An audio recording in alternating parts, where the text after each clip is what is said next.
What's up, everybody? We are back here at Yanks the Cop. We are here for the post-match reactions to Liverpool's latest defeat. This one coming in the fourth round of the FA Cup. We lose 3-2 against United at Old Trafford, seeing us out of the FA Cup, seeing us continue to not put up a win, continue our poor form. And there is absolutely a lot to talk about after this game. I'm your host, Steve. As always, I'm joined by my brother, Andrew, and our good mate, Bohomie, out in London. But let's give it into our opening statements because leading up to this or before we went live, we were all pretty hot. So I'm going to go ahead and just start us off. This is what I was afraid of yesterday. This is what I was afraid of when you start a pretty strong team. You needed to win that game. And again, we didn't. That being said, you look at the stats at the end of the game and you watch that game, I thought we played significantly better than we have over the last few weeks. That being said, still nowhere good enough, especially playing against a United team that's not starting Bruno Fernandes, and to allow them to get those two goals, and then Fernandes comes in and hits that free kick. It's really disappointing. We're in free fall right now, and I just don't know when we're going to turn it around. We have a huge game coming on Thursday, and this is really the first time in 2 years I've been scared to death about this Liverpool team, not knowing what's going to happen because I just don't see how we're turning it around. Yeah, for me, I thought I actually thought we were vastly improved in a lot of different areas today. I thought it was a good football match, to be honest. I mean, 3-2 is a great game, but I thought the midfield wasn't up to speed today. They just gave Man United way too much time on the ball, and that's why I think we really missed Jordan Henderson today. Because on that first goal, Rashford had all the time in the world to pick that pass out to whatever the hell his name is. Greenwood. What's that? Yeah, Greenwood. Yeah. And then in the second one, he had time again. Reece Williams probably should have done a better job, but we just allowed them too much time in the midfield. Pogba got man of the match, and probably deservedly so. He ran that midfield. Nobody could put a body on him. Gini tried for the most part, but he was just getting out-muscled all game. And then when he took Gini off, it was pretty much over after that in the midfield. He brought Shaq on. Shaq didn't do anything. Origi didn't do anything. I actually thought Firmino should have played the whole game. But overall, I think it's a vastly improved performance, but it's still not good enough. We still lost. Yeah, I agree with both your sentiments. I thought we played better than we have done in the past, but I do agree. I think like in the first half, I think Thiago's the only one doing any defensive work in the first half in midfield, because he made a good block against Pogba. When Pogba was about to shoot, the ball was crossed over to him and he was about to shoot and give block. I thought the first half, I thought Gini, he keeps possession, but he wasn't doing anything in the first half, really, in terms of defensive point of view. I thought like we got exposed because, like you're right in terms of, yeah. I got a mean at 8. We got exposed. In terms of like, where Henderson normally will be there protecting Trent, and down that right hand side you had Trent and Williams, and this is why I think Trent's not captain anytime soon. He's no vocal. He doesn't instruct Williams or say, and he's not vocal, doesn't say anything. So I doubt actually Trent can actually be a captain because he's not vocal, or he needs to prove him that because he's experienced one. So he should be saying to Williams, tell him what to do and giving instructions. He doesn't say anything to him. So it's kind of like you're playing two kids there, because I still see Trent as he's 21, is still a kid. And so we get exposed there. We get caught out in two minds in terms of what to do. And that's why I think like a lot of times, obviously, Williams get exposed because where's Trent? And also on that side, Gini's not dropping back to protect and offer that protection that Hender would do to Trent and stuff and Williams. So they're exposed there. Then I think on the other side, it didn't work playing with Jones left forward because he doesn't track back and he exposes Robbo. And I think for the Greenwood goal, there was a combination of mistakes. So there's a combination of Robbo and Fabinho are poor in terms of the decision making for that goal, and also Jones didn't track back. He just allowed Greenwood to run past him, didn't track back. Obviously, if Mane's there, he tracks back, and I think that goal happens. So I think we played well, but I think once again, poor defending cost us. And poor decision-making cost us. Like Salah has 2 chances he has to pass. He has to pass the Mane to tap in, and he has to pass the second one after that instead of shooting. If he passes those 2 chances, we score. But he was so concerned with getting a hat trick. So, and I think also as well, I think Alisson should have saved that Fernandes free kick. I think poor keeping. He cheated to the right. Yep. Yeah, I think he could have saved Rashford's goal too. He got a hand to it. I mean, it was basically right at him. But he should be organising that defence for the free kick. Organise the defence, and he should not be beaten at keeping near post. As good as the strike is, he should be saving that. So I don't think he played well either today. Definitely not. All right, let's get to the rundown. There's a lot of good stuff from the chat I want to get to, and there's definitely a lot to talk about. I mean, we kind of talked about it a little bit in the opening statements here, but I think the way we got to start was the interesting lineup. Like you said, we had Jones out on the left. We had Reece Williams playing center back. And Magic Mo here, Reece Williams isn't ready to play for us yet. He has failed to make a slide tackle 3 times, and the third had cost us the goal. I mean, what did you guys think of Klopp's choice with the lineup today? I thought it was when it first came out, I was like, Jones on the left. That is very, very interesting. I disagreed with it. I thought whenever you play, I thought what's going to happen is basically this: whenever you play Ox or Shaq in the forward line, we get exposed on the flanks because they don't track back and do any covering. And I thought Jones was better when he went back into midfield. When Gini came off and Jones went to midfield, I thought Jones came into his light in terms of playing the ball and stuff. I think when he was wide left, he was struggling to influence the game and actually have an effect in the game. And I think he on the wide left, he's not good. He ain't the type of player to be tracking back. He doesn't want to be tracking back, having to run back and stuff. So he ain't going to track the runners of Greenwood, or So I thought when he played that formation, I thought it's going to expose us down the flanks, and that's what I thought. I thought Rashford and Greenwood are going to get a lot of joy when I saw them two on the flanks. They got a lot of joy today, and that's exactly what happened. That's why they kept getting behind us all the time. Then I thought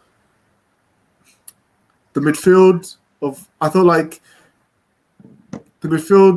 Milner and Gini Thiago, I don't think it really worked overall because I don't think they would, as a free, offer any protection to defence or actually do anything defensive-wise.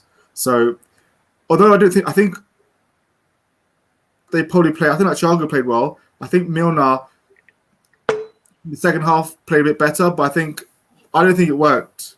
I think it left us too exposed on a defensive point of view.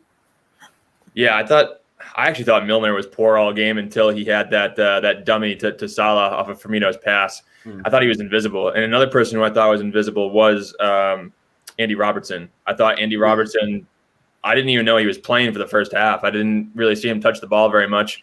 I mean, maybe Jurgen Klopp was watching this podcast and he was listening to me yesterday saying that the right side isn't doing as much as the left side, and decided to overhaul the right side. So I think Curtis Jones playing in that wing actually probably inhibited a lot of Andy Robertson's forward progression. So I think he struggled today. Unfortunately, I thought Alisson had a really poor game. I thought, he gave the ball away a couple of times. Firmino got a yellow card because of it, or Fabinho got a yellow card because of it in that pass at the end to Reece Williams. Same thing. I think he could have had that free kick against Bruno. Probably should have had the one against Rashford. But, I mean, overall, to be honest, I thought Trent played pretty well. I thought Trent had a much better game. He was still out of position here and there, but I think he was much better overall. I mean, we should be concerned about Trent's defending. I actually think he's done okay defending this year. I think his positioning is out of whack sometimes, but his one-on-one defending, I think, is vastly improved. But I don't know. What do you guys think? Well, was he the guy defending Rashford when he hit the cross into Greenwood? Because who gave Rashford that space? Was that Salah? Trent backed off, I think, and Salah just didn't pressure him at all. So he had all day to hit it. He had all day to hit that pass. That was really frustrating. But yeah, I mean, I just thought that. I mean, I don't think today had anything to I wouldn't say Trent was at fault for this game at all. I mean, again, we talked about on the last episode, what we thought of Trent this season. And I think you're right. I think just offensively, he has been a shadow of himself. Defensively, he's been himself, if not maybe a little bit better. But the lack of discipline without the normal guys around him, without Henderson in the midfield covering for him, and not knowing who is going to be next to him at center back, I think that just causes him a lot of questions on his positioning. But that being said, going back to the lineup, for me, I was really surprised when I saw Reece Williams in there, because if it wasn't going to be Matip, I thought for sure it'd be Nat Phillips. I just thought Nat Phillips would have been much more suited for a game like this. So that was the biggest shock to me. And then When I saw that Jones was in and no Mane, I honestly had no idea like what the actual formation was. I was like, so Jones is on the left. Like, what's going on? That being said, I don't know if there was maybe a change in tactics at all, but I thought we did play a lot better, and I thought we were finally seeing some creativity, like some nice through balls through that back line. Opening up Salah. That was definitely Salah's best game in a long time. I agree with Magic Amo's point here about Salah and Mane back to their best. I thought they both played pretty well today, and it was really nice to see Firmino get a couple of assists. It's definitely going to be huge for his confidence. Yeah, I think I agree with you. Yeah, I think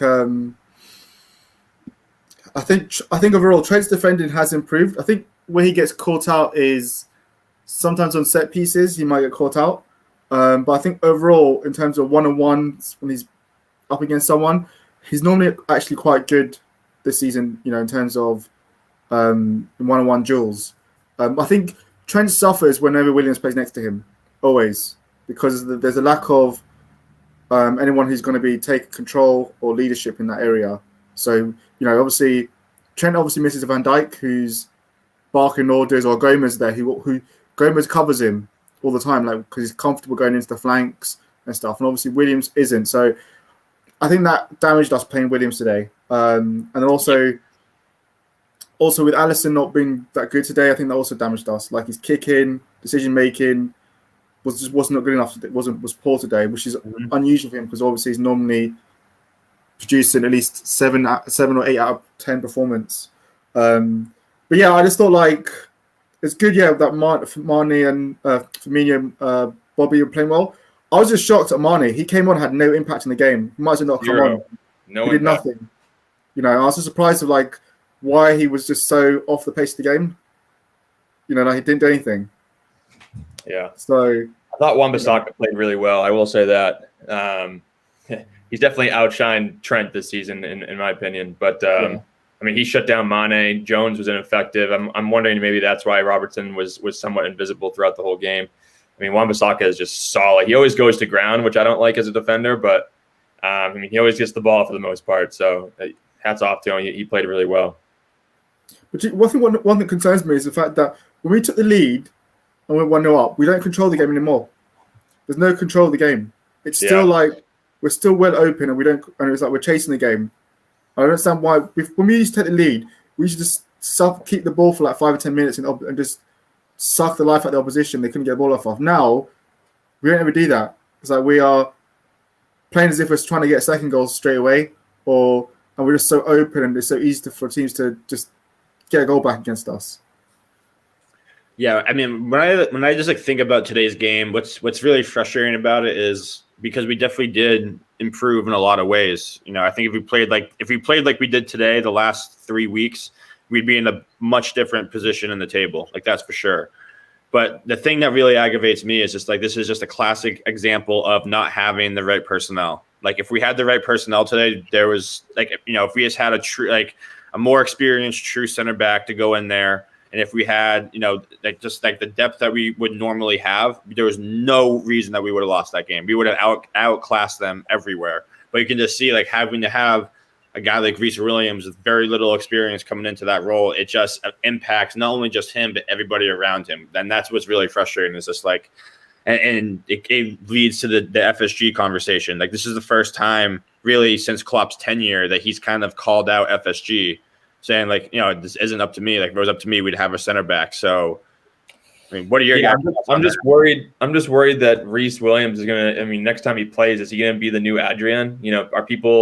Are other players on the team that are out there on the pitch with him, are they just going to start overcompensating and that leaves them out of position? Is it a complete lack of faith in the guy? I just don't understand why Nat Phillips didn't play this game. I mean, he has more pace. He's probably a better one-on-one defender than Reece is. I mean, Reece is good in the air. That's pretty much all I think he's really good at. I mean, he's probably a better ball-playing center back than Nat Phillips as well. But I thought Nat should have been given the nod for this one, no question.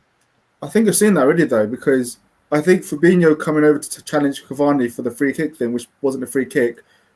Where's Williams? He should be closing. That was on his side of the pitch of the centre back, and also the other one where, obviously the over where Cavani got in again. Where was Reece Williams? Where he had that head hit the post. Yeah. I think that already overcompensating for him and having to come across to cover him, and it's costing us, in terms of space we're giving teams because we know we have to babysit him.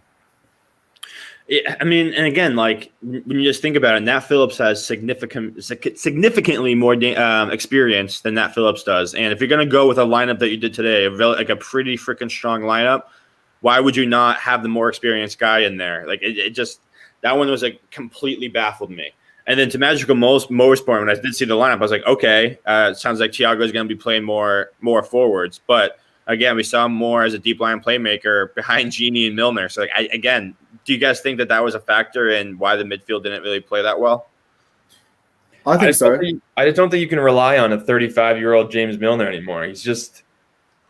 He has no creativity at all. He does a good job finding space, which is how we scored that second goal. But other than that, he didn't do anything.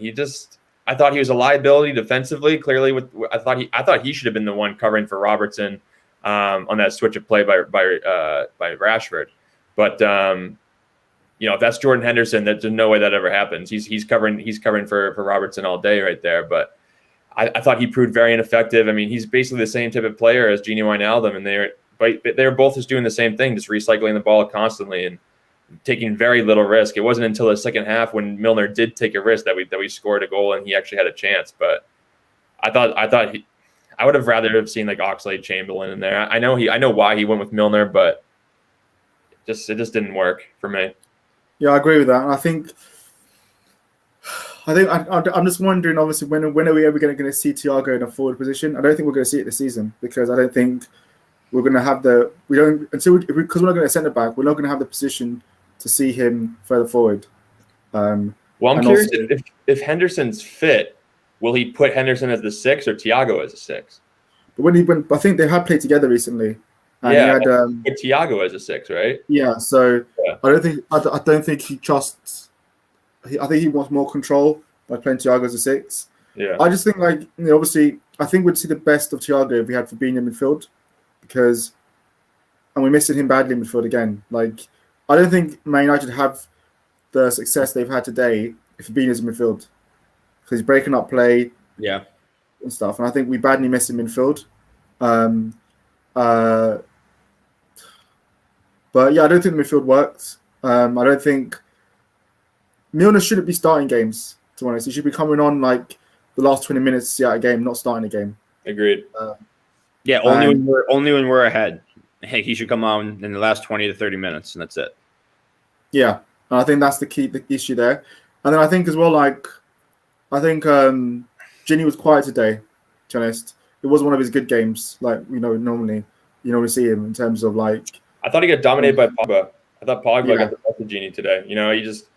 They came together on numerous occasions on one-on-one duels, and Pogba got the best of him. I mean, Pogba's a bigger guy, stronger guy, so there's no surprise. But I thought Gini lost that battle, and that was one of the issues. Well, what did you guys think of Klopp's comments this week about FSG and the whole transfer thing, saying that he asked for a center back and they pretty much told him no. So I mean, I've always defended FSG. I was somebody who said that I thought they were doing a good job, but I just think that this shows a lack of ambition. Just seeing us in free fall right now, like we're literally going to be on the outside looking into the top 4, probably this weekend, and when Everton, gets their games in. So, I mean, what do you guys think about that? Because I'm starting to get, pretty aggravated. Klopp's done a lot for us, and like the one time that you can do something, you can do a cheap loan. They're not even willing to do that. I think it's difficult because, one time I saw like Chris Bascom saying that the reason why Liverpool aren't signing one in the summer January transfer window is because there's no one. They don't think there's anyone good enough. Any of the players that they want that are good enough aren't available, and that they didn't want to overspend on someone that's not good enough. To be honest, but for me, it's just. I mean, obviously I'm sure there's more going on behind the scenes, but like Militao, why aren't we even sniffing around that? Maybe we are, but his salary, the weekly salary, I think is under 100 or around 100,000 pounds a week. So that's very doable. I don't understand why that's not happening. Even Socrates from Arsenal, I think he's a terrible defender. I don't think he's good, but at least he has Premier League experience. We can't play in our team. Phillips and unlike Reece Williams, and his wages are £90,000 a week. So I mean, both of those are doable. And at Dortmund. He can't play in a high line like what we do. He's too slow. He's faster than Reece Williams. I guarantee that. Probably is, but he's got a huge error in him. But I do agree that we should have gone for Militao. I don't know what happened there. I know I heard rumors that we didn't want to pay the full wages, or that they were pushing in for obligation to buy. I don't know, but it doesn't look like that we're going for that one. I do agree. We should. There must be a centre back out there that's better than Reece Williams and Nat Phillips. To your point, though, I mean, maybe the thing is nobody wants to buy any of our players. I mean, we have to have a foreign player going out. You know, you even said last week or the other day that we could cut Adrian, and why aren't we doing that? Yeah, but maybe they don't want to go as free keepers because in case Alec is injured, and they're just down to Kelleher and Adrian. What do you think? But maybe they're feeling that. But it's true, yeah, we do have to get rid of the foreigner first. So maybe that also no one wants Origi. Maybe no one's not willing to pay us for the price. That's probably why he's playing him so much right now too. It's just trying to be like, look, he can still play, kind of. Yeah, no one wants him. We're not willing to sell anyone else in our team, so that also handicaps us. I mean, I guess it's definitely something that we could talk to James Pierce about on Wednesday when we have him on. That's going to be an entertaining episode, to say the least, especially with our form as of late. But no, it's funny, kind of going back to the midfield thing. Like, I just think if you had a midfield three of Fabinho, Henderson, and Thiago, it's the best of everything, because Fabinho is one of the best defensive mids in the world. Henderson as the 8 is so good. He can do it all there. And then Thiago, he can still win the ball because he's still really good defensively, but then he's that creative piece that we're missing. Like, if we had that midfield today, I don't see how Manchester United has kind of like, the opportunities that they had. Because I just think that it's going to be so hard to break that midfield three down, especially when Thiago gets fully fit. Yeah, Julian Grixty saying that we're probably demanding 25 million for Origi, which is crazy. We probably are. I think we are probably asking for like 25 or 30 million for Origi. And the reason why I think is because we're still probably going off that he scored the Champions League goal. Those days are long gone. I think we should have sold him. I've always said it. We should have sold him after that game. Yeah. We would have gotten maybe 30, 35 million for him. Maybe even more than that, 40 million. I don't know.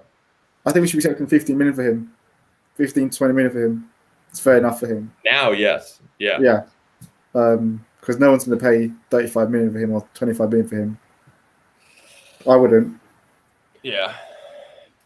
Yeah, Julian just said, I might sound negative, but Wijnaldum says he wants Van Dijk wages. If he wants that kind of wages, he has to play well. Yeah, I actually think that Gini has been playing well pretty much all season. I don't think he's let the contract situation influence his play, which I think has been great. But yeah, I think I just said it. I think he got dominated by Pogba today, unfortunately. No, he did. But again, yeah, I think all season, you would definitely put him in probably the top 3, if not top 4 performers of the season so far. He's been our really only reliable midfielder the entire season until Thiago has just recently come back. But again, does he deserve VVD wages? Absolutely not. But I don't think 150,000 a week is really out of the realm for a guy like Gini Wijnaldum. I think if you can find a number like that. He balked at it, right? He rejected 150 grand a week. Yeah. He wants more. That's the thing. I mean, hey, like, I'm not going to tell Genie like how much money he deserves and all of that, but like, at that point, I'd maybe go up to 180,000. I don't know if he's at 200,000 a week. I mean, Jordan Henderson makes 140,000 a week, and I think that's pretty. I think he's better than Genie.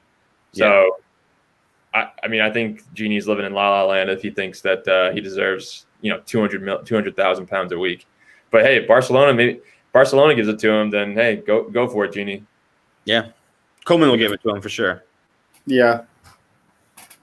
For sure. But this is what I mean though. Like Magic Mo brings up. I know Aston Villa's in a little bit of a different situation than we are, but like that's my point. Is that they're having a good season, and they're making a move trying to improve on their season. And we're the exact opposite. Everyone's talking about us being title contenders. Now we're literally in a top 4 battle, and like it is vital to make the top 4. If we don't make the top 4 and don't get the Champions League money, that's going to be very detrimental to us. So I just don't understand why we can't make a cheap money move to improve our situation. Maybe even like when Matip's healthy, you're going to have an opportunity to play Fabinho in the midfield. Like it doesn't make any sense. The good news is we scored 2 goals today. That's the good news. Seriously, that is very good news. Like what do you like? I was actually going to ask. Like, I know we lost, but like, there's a lot. I feel like there's a lot of positives that we can take out of this game. Definitely, I agree that there is. We can obviously look at it and say, look, Mo and Firmino look good again. Like Bobby looks really good in terms of like his influence in the game. Yeah. So we need to, hopefully he can maintain that confidence in the Tottenham game because he looked really good. His passing. I thought Thiago looked really good again. I thought. What did you think of Trent? I think he did better than he normally done. Like compared to how he was against Burnley, Burnley was shocking. But I think today he played much better than he did. But I still think there's still a long way to go in terms of his crossing ability. Like, he's still not anywhere near the level that we know Trent is at. Today I thought it was better. I thought it was much better. I think the stat today still said that he didn't hit any Liverpool players. I think it says he had 6 crosses, 0 hit. But I thought he was driving the ball low. There was one, I think, in the first half where he drove it near post and Mo or maybe it was Bobby just missed the flick. But I mean, he was finding him and Salah were actually linking up a little bit. He had that shot in the second half. I think you were right. I think you DM'd us and you said he's got to put that across Henderson, but he went for it. I'm not gonna hate him for that. Because when I saw the lineup, the first thing I thought of was, okay, Firmino and Salah need to have good games, so have some confidence going into Tottenham, and I don't think they could have done better. I think it was just absolutely perfect for both of them. 2 assists for Firmino. His creativity was great. It was really nice to see him again dropping back as much as he was. Salah staying higher up the pitch. I think that was huge. So yeah, I was very, very happy with all of that.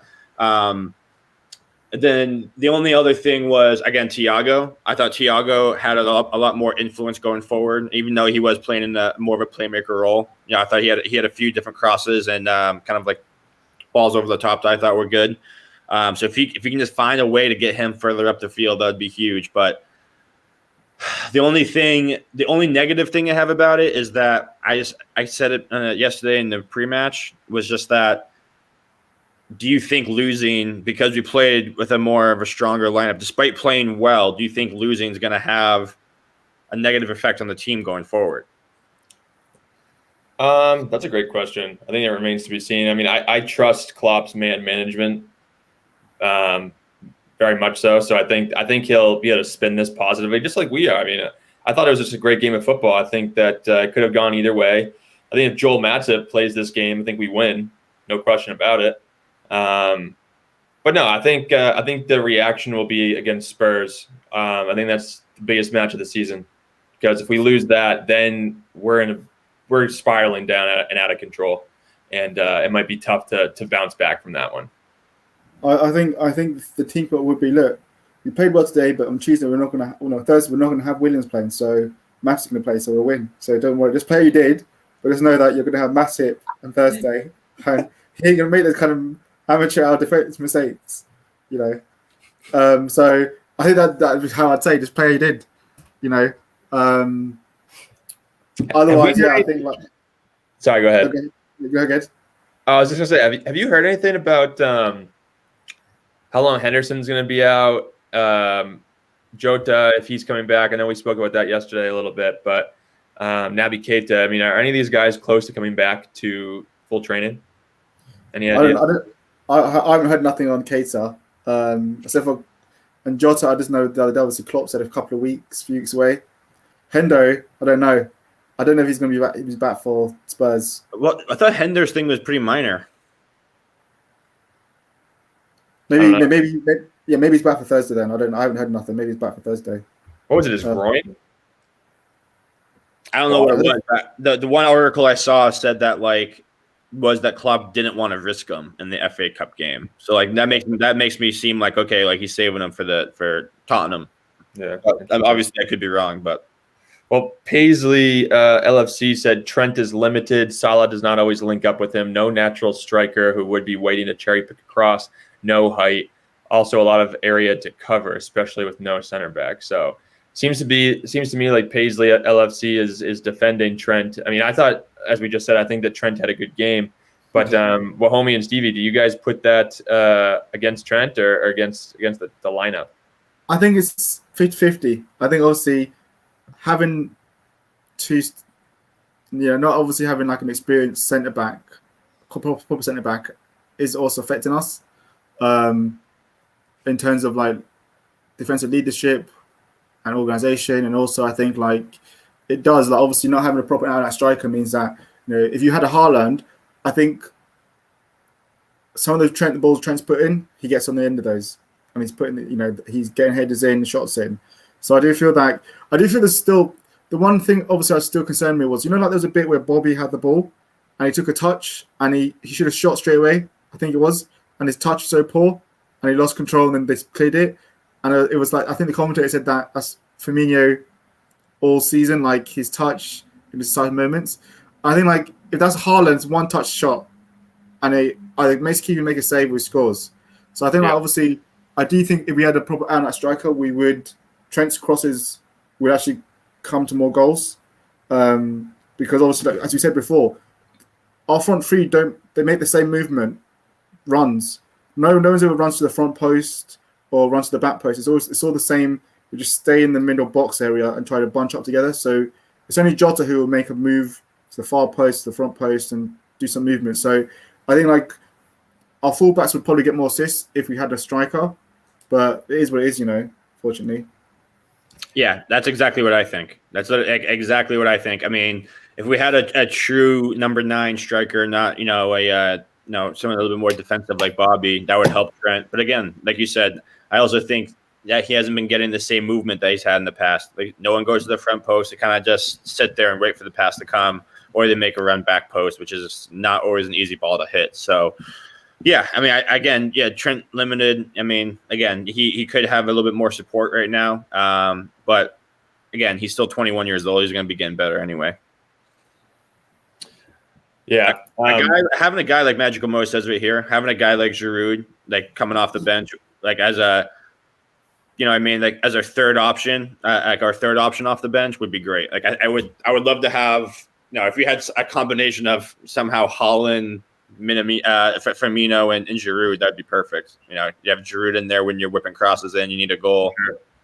You have Bobby to come in there when you want to see a game out. So something like that would be really nice. Yeah, when we have that siege mentality, that's when you need a big guy like that who can just body the center backs, get a touch in and put the ball on net.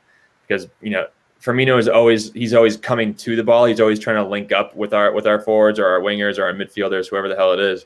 Whereas these guys just they have a nose for goal. They're always just going, they're darting to the near post, darting to the far post, just always trying to look to score. And Firmino's not really that kind of player. So, yeah, I agree with Magic Mo. I think we definitely miss him. I mean, what about Minamino, though? I was very surprised we didn't see him at all today. I don't even know if he warmed up. Do you know what was so funny? They had him as a promotional. Yeah. I don't get it. Yeah, I mean, it literally appears that he was already signed just to get more traction in the Asian market. Like that's literally what it's seeming like now. Very well might be. But I mean, again, when he does play, like, I know he played well the last game, but I still don't think his body's there yet for the Premier League either. You know what I mean? So I don't know. Yeah, it's an interesting situation. Yeah. I think for him, he should be asking for a transfer this summer. If he doesn't play again for the rest of the season, he should be asked for a transfer for his own career because he's too good just to be sat on the bench. Like we saw that Salzburg, he's a good player. He's too good to be sat on the bench. He needs to be playing football. Do a swap with them and get was Daka is on that team? Yeah. If only. Send him back to Salzburg. Hey, you know, it worked. Look at Felix. Look at Felix. He went back to his club. He has 3 goals in 3 games. Touche. Getting his value back.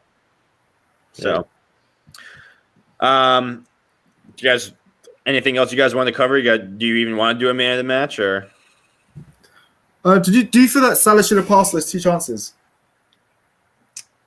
So I remember the Mane one. I thought he probably should have shot that one. I mean, Mane had Wan-Bissaka right on him. He probably could have gotten the shot off. I thought it was too close quarters to pass there.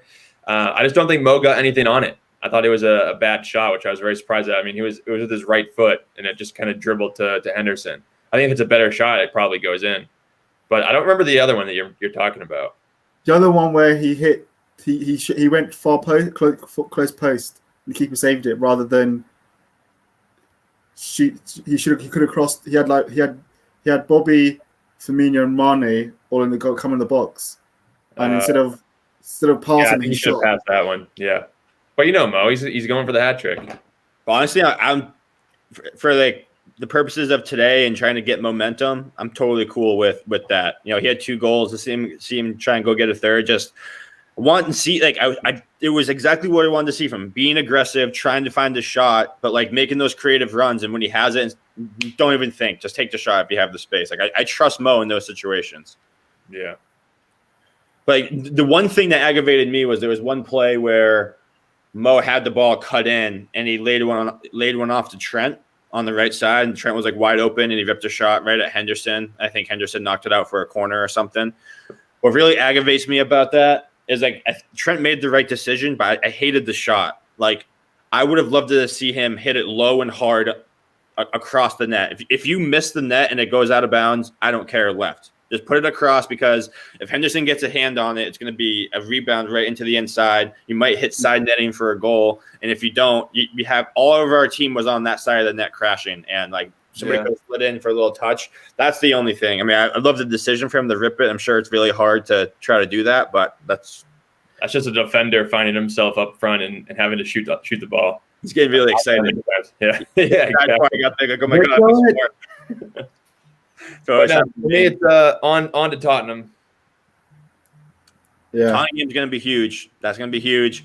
So we have a huge week here on Yanks of the Cop. Tuesday, we're going to be doing our pre-match with a Spurs podcast as well. They're going to be coming on. Wednesday, we have a special with James Pierce talking about transfers and looking ahead to the rest of the season. Thursday, we'll be back for our post-match. And then Friday, we'll have the second edition of Friday's Final Word. So big week here at the Yanks of the Cop. Hopefully a big week for our Reds. Going to turn the season around with a huge, huge win against the Spurs on Thursday. But everyone who joined, we appreciate the chat. You guys are always awesome, as usual. If you haven't yet, hit that like and subscribe button. We really appreciate it. It helps us be seen by more Reds fans out there. But otherwise, we'll be back Tuesday. Don't miss it. Bring your questions about anything Tottenham. Up the Reds. The Reds, baby. Up the Reds.